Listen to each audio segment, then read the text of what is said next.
سلام آقا یاسین. اینجوری مفت اما از دست این آقا تهیه کننده چجوری واسه ما گذاشته. سلام آقا یاسین، خوبی؟ آره. خیلی خوش اومدی به برنامه خودت.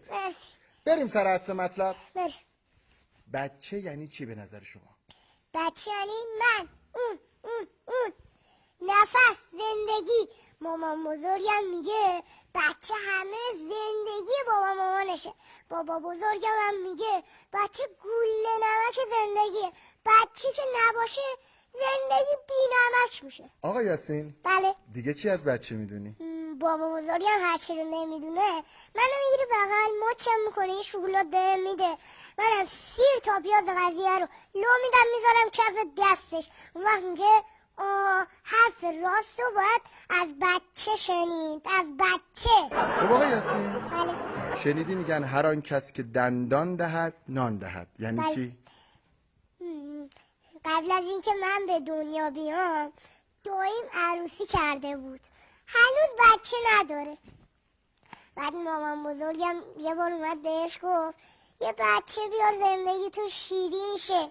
بعد میگه بچه پوشکش خرج داره، بچه شیر خشکش خرج داره، بچه کلا خرج داره. بعد مامان بزرگم گفت هر کی دندونشو میده نونشم میده.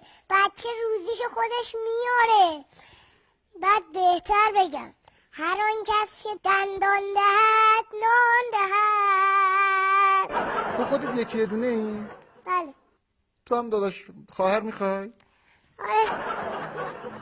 نظرتون راجع به چیه؟ آقا من خجالت میکشم بگم. نمیتونم. نه خجالت نکش عمو. من اگر در آینده بخوام تشکیل خانواده بدم، آفرین. اگر خانومم یکی یه دونه باشه بعد خودم هم یکی یه دونه باشم، بچه همون چون نه دایی دارن نه عمو دارن نه خاله دارن نه عمه دارن.